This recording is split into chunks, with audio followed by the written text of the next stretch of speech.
Hello everyone. लिखते तो आप पेपर में अच्छा हैं, आंसर भी सही देते हैं, लेकिन काफ़ी बार क्या होता है लिखने का तरीका आप लोगों को नहीं पता, जिससे आपके मार्क्स कट जाते हैं। तो आज मैं आप लोगों को पेपर में, हिंदी के पेपर में कैसे लिखें जिससे कि जो आंसर हमने सही लिखा है उसमें मार्क्स, हम फुल मार्क्स प्राप्त कर सकें। तो सबसे पहले हम जानते हैं कि हमें किसी भी प्रश्न का, हमें यदि आंसर अच्छे से आता है तो सबसे पहले हमें क्या करना होगा वो देख लेते हैं हम लोग। देखो, यदि आप लोग क्या डालते हैं, आपकी कॉपी में कोई प्रश्न तो लिखना नहीं होता। जैसे कि मान लो इस प्रकार से होती है हमारी, यही होता है ना, ऐसे ऐसे लाइनिंग होती है ना, ऐसे ऐसे लाइनिंग होती है ना। अब यदि हम यहाँ लिखते हैं, यानी पहले तो हमें क्या लिखना होगा कि खंड क्या खंड है, मान लो क्या है, मान लो खंड ख है। देखो ऐसी इस प्रकार से ये लाइनिंग हो गई, इस प्रकार से ऐसे लाइनिंग होती है हमारा। तो यहाँ सबसे पहले हम लिखेंगे बीच में, लाइन के बीच में खंड कै, कै तो कै, ख तो ख, तीसरा भी खंड है तो वो लिखेंगे हम लोग। अब खंड ख का प्रश्न संख्या कौन सा है, यहां लिखेंगे आप लोग। प्रश्न कौन सा है, मान लो एक है, लिख दिया। अब यहां उसका उत्तर लिखना है, इसको लाइन को खाली छोड़ दीजिएगा। अब यहां आपको लिखना है उत्तर, ठीक है।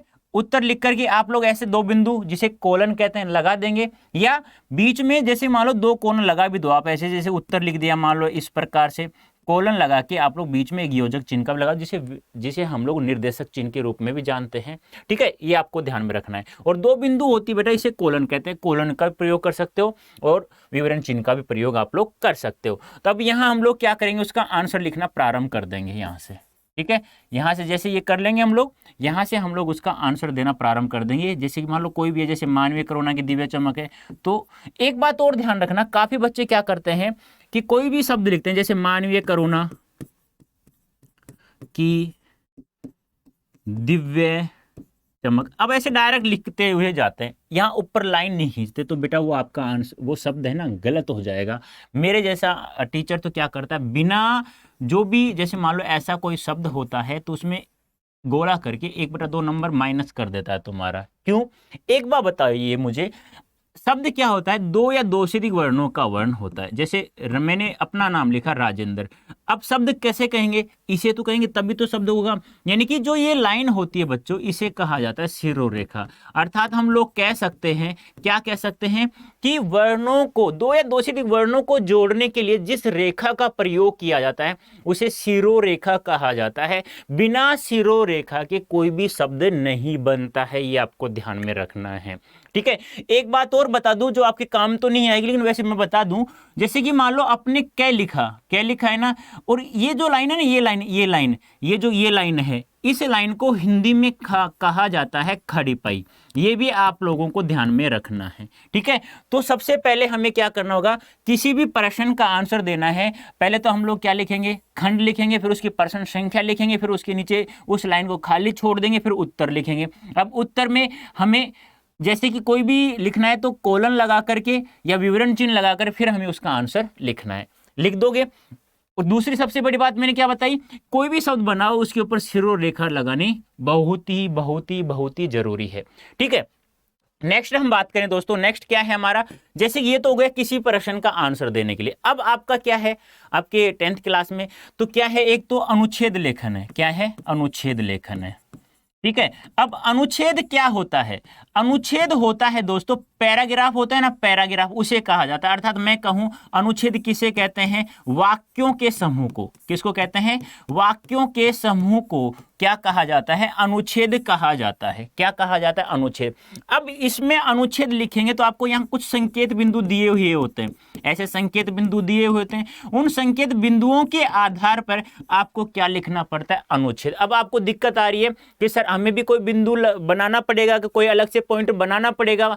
कोई अलग से पॉइंट नहीं बनाना है दोस्तों, आपको डायरेक्ट लिखना है कि अनुच्छेद लेखन। आप वही बात करोगे कैसे, खंड क है तो क, ख है तो ख लिख दोगे। अब यहां लिखोगे कौन सा है प्रश्न संख्या, जैसे मान लो प्रश्न संख्या मान लो कौन सा है, 2 है, ठीक है, लिख दिया। अब यहां से लिखोगे उत्तर, कॉलन लगा दोगे या विवरण चिन्ह लगा दोगे। अब यहां लिखोगे अनुच्छेद किस विषय पर है, मान लो आपको कोई विषय है इन कंप्यूटर, कंप्यूटर आज की आवश्यकता, ऐसे आ गया, इस पर लिखना है। तो इसे तो हम लोग जो कंप्यूटर का जो विषय है उसे तो हम कहाँ लिखेंगे, पंक्ति के बीच में लिखेंगे। कहाँ लिखेंगे, पंक्ति के बीच में। और उसके नीचे यदि लाइन खींचो इस प्रकार से तो बहुत अच्छी बात है। इससे क्या होगा कि अध्यापक को दिखाई देगा कि हाँ वह अनुच्छेद लिख रहा है, किस विषय पर लिख रहा है। फिर हमें दूसरी लाइन से यहां से स्टार्ट करना है कि कंप्यूटर, इस प्रकार से आप लोग शुरुआत कर दीजिए। ना तो कोई लाइन छोड़नी है किसी के मध्य, ना ही कोई पैराग्राफ अलग से कोई दूसरा बनाना है। हमें मात्र मैक्सिमम बता रहा हूं 13 और 16 लाइनों के मध्य में हमें अनुच्छेद को समाप्त करना है।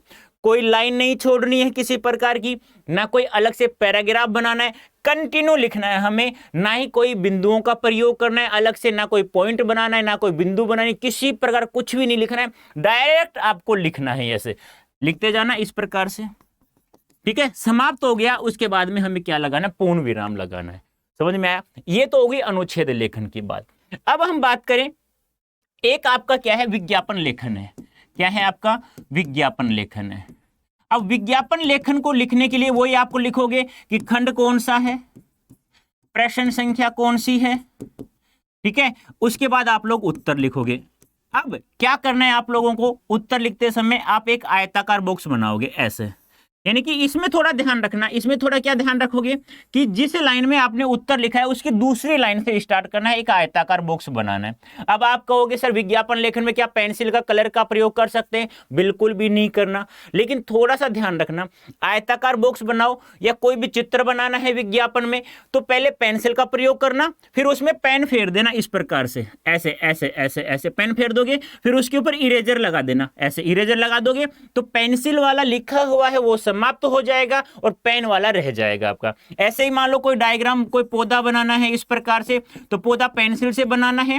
पेंसिल से क्या होगा, मान लो कोई गलती होगी तो उसे इरेजर लेके हम साफ कर सकते हैं, फिर पेंसिल से दोबारा से उसे बना सकते हैं। फिर उसके ऊपर हमें धीरे धीरे से क्या करना है, पेन फेर देना इस प्रकार से। पेन फेर दिया, अब उसके ऊपर इरेजर लगा देंगे, पेंसिल वाला समाप्त हो जाएगा, साफ हो जाएगा, बच्चा पेन का हमारा। इससे हम एक विज्ञापन अच्छे से लिख सकते हैं। दूसरी सबसे बड़ी बात, विज्ञापन लिखने का एक तरीका क्या है, जो आपको विषय दिया गया है, यानी कि पर्यावरण को सही सुरक्षित रखना है हमें, तो स्वस्थ पर्यावरण। अब जो ये लिखते हो ना, स्वच्छ पर्यावरण, स्वच्छ पर्यावरण, ठीक है, सॉरी, स्वच्छ पर्यावरण, ये लिख दोगे यहां पर, स्वच्छ पर्यावरण और जीवन सुरक्षित। आप लोग लिख सकते हो, कोई भी टैगलाइन लिख सकते हो, जो विषय दिया जाए इसके ऊपर एक बार पेन और फेर देना इस प्रकार, क्योंकि ये जो विषय है ये मोटे मोटे थोड़ा दिखाई देना चाहिए। ठीक है, अब ध्यान देना, वापस से बता रहा हूं, विज्ञापन लेखन में ना तो पेंसिल का प्रयोग ना कलर्स का प्रयोग, लेकिन पेंसिल का प्रयोग करते हुए उसके ऊपर पेन फेर देना, जिससे आप लोगों को इरेजर लगा दोगे तो पेंसिल वाला साफ हो जाएगा और बचेगा क्या, हमारा पेन वाला। ठीक है, एक है आपका संदेश लेखन। क्या है, संदेश लेखन। अब संदेश लेखन किसे कहते हैं, एसएमएस को कहते हैं, जो आप लोग एसएमएस लिखते हो। अब संदेश लिखने का तरीका क्या है, ये पेज है, मान लो हमारा ये क्या है, पेज है, कोई पेज है, आयताकार बॉक्स बना लेंगे आप लोग, ऐसे बना लेंगे, ऐसे आयताकार बॉक्स। ठीक है, अब जो संदेश लेखन है, मान लो किसी को जन्मदिन की बधाई देने हेतु, किसकी, जन्मदिन की बधाई देने हेतु आपको क्या लिखना है, संदेश लिखना है। ठीक है, तो बीच में शीर्षक हो गया आपका जन्मदिन हेतु बधाई, तो यहां लाइन के बीच में लिखना है जन्मदिन, जन्मदिन हेतु बधाई संदेश, बधाई संदेश, शिरोरेखा लगाना है, ध्यान रखना। ठीक है, इसके नीचे लाइन खींचो तो खींच दो, वरना रहने देना, कोई जरूरी भी नहीं है। फिर हमें क्या लिखना है, बाईं साइड से क्या लिखना है, हमें समय लिखना है, समय लिख देंगे हम लोग। फिर हमें क्या लिखनी है, दिनांक लिखनी है बाईं साइड से। फिर हमें अभिवादन या संबोधन जो भी होता है हमारा, भाई को लिख रहे हैं तो प्रिय अनुज लिख देना, बड़े को लिख रहे हो प्रिय, जो भी प्रिय भाई लिख देना। अब यहाँ हमारा मुख्य भाग आ जाएगा जो भी लिखना है, और यहाँ हमारा प्रेषक का नाम आ जाएगा। प्रेषक क्या होता है, जैसे मैं लिख रहा हूँ अपने छोटे भाई को तो मेरा नाम यहाँ आ जाएगा, उसके नाम को लिखने की आवश्यकता नहीं है आपको। ये आपका हो गया संदेश लेखन। इसमें भी किसी प्रकार कलर का कुछ किसी का प्रयोग नहीं करना, केवल पेन का प्रयोग करना है। ठीक है, अब एक होता है आपका पत्र लेखन। क्या होता है, पत्र लेखन, सबसे ज्यादा महत्वपूर्ण पार्ट, जिसको आपको लिखने में बहुत बड़ी समस्या आती है। किसी भी कोई भी पत्र आ जाए आपका लिखने के लिए। वैसे औपचारिक अनौपचारिक में से कोई सा भी लिख सकते हो आप लोग। औपचारिक क्या होता है, जिससे हमारा कोई भी व्यक्तिगत संबंध नहीं होता है, या एक सरकारी कार्यालय से दूसरे सरकारी कार्यालय को लिखा जाने वाला पत्र क्या कहलाता है, औपचारिक। और जिससे व्यक्तिगत संबंध होता है, जिससे हम दुख सुख की बातें करते हैं, वो होता है हमारा अनौपचारिक। ठीक है, दोनों में से कोई सा भी लिख देना, लेकिन कोई सा भी लिखो, हमेशा ध्यान रखना जो भी लिख रहे हो, प्रेषिती, प्रेषक, किसी का भी एड्रेस लिख रहे हो तो वो सब बाईं साइड में लिखा जाता है। जैसे यहाँ, यानी कोई मान लो हम औपचारिक किसी 2 दिन का प्रार्थना पत्र हेतु वो लिख रहे हैं, हम प्रार्थना पत्र 2 दिन की छुट्टी के लिए, तो भी आपको यहीं से लिखना है, ऐसे सेवा में श्रीमान प्रधानाचार्य महोदय जयपुर, फिर यहाँ से विषय लिख दोगे, वही कोलन आ जाएगा आपका, विषय लिख दोगे, यहाँ पे विवरण चिन्ह आ जाएगा या कोलन लगा देना, कोई एक ही बात है। फिर यहाँ आप लोगों को अभिवादन पक्ष लिखना है, फिर यहाँ से लिखना है विषय अंतर्गत नंबर निवेदन है कि, विषय अंतर्गत नंबर निवेदन है कि लिख दोगे। फिर अंत में हमें वही बाएं साइड में धन्यवाद लिखना है, फिर हमें पूर्ण विराम का चिन्ह लगाना है, फिर अंत में हम क्या लिखते हैं, भवदीय। ठीक है, फिर अपना नाम, रोल नंबर जो भी होता है। या मान लो कोई हमें अनौपचारिक पत्र लिखना है, यानी कि आप विदेश में पढ़ते हैं, पिताजी को पत्र लिख लें सकुशलता के लिए, तो आपको क्या लिखना पड़ेगा, यहाँ पहले प्रेषिती को लिख देना। जैसे कि मान लो प्रेषिती का एड्रेस आ गया B113 भगवती नगर, ठीक है, जयपुर हो गया। फिर ये तो हो गया क्या, आप जहां से यानी प्रेषिती को जिसको भेज रहे हैं, फिर अपना आप प्रेषक का भी नाम लिख देना, कोई दिक्कत नहीं है, यहीं से एड्रेस लिख देना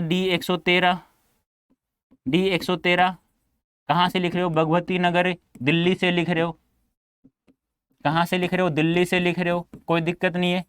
ठीक है, यहाँ से हो गया। अब यहाँ लिख दो प्रिय पिताजी, ठीक है, यहाँ लिख दो, फिर आप जो भी लिखो यहाँ से लिख दो, फिर अंत में आप लिख देना आपका आज्ञाकारी पुत्र, आपका आज्ञाकारी पुत्र, जो भी आपका नाम वो लिख देना।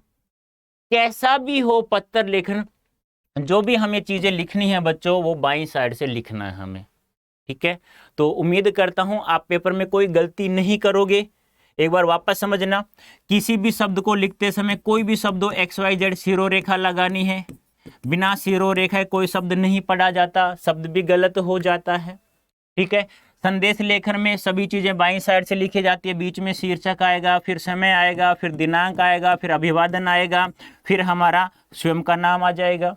ठीक है, इस प्रकार से संदेश लेखन हो या विज्ञापन लेखन हो, किसी पेंसिल और कलर्स का प्रयोग नहीं करना है, ये विशेष रूप से ध्यान रखना है। लेकिन मैंने कहा है पहले पेंसिल का प्रयोग करके उसको पेन फेर देना विज्ञापन बनाते समय, उसके बाद उस पर इरेजर लगा देना। ठीक है, अनुच्छेद में कोई लाइन नहीं छोड़नी है, पत्र लेखन में कोई लाइन नहीं छोड़नी है, किसी में भी कोई भी लाइन नहीं छोड़नी है। वैसे आपकी जो लाइनें होती हैं इस प्रकार से होती है, स्पेस काफ़ी होता है उसमें, ऐसे काफ़ी होता है स्पेस, कोई लाइन नहीं छोड़नी हम लोगों को। ठीक है, तो उम्मीद करता हूँ आप लोगों को बहुत अच्छा समझ में आया होगा दोस्तों। ठीक है, अब देखो, अब आप लोगों के लिए कोई भी डाउट हो तो आप लोगों को क्या करना है, PDF चाहिए, कुछ भी चाहिए आप लोगों को, तो आपको अड्डा 24/7 ऐप डाउनलोड करना पड़ेगा।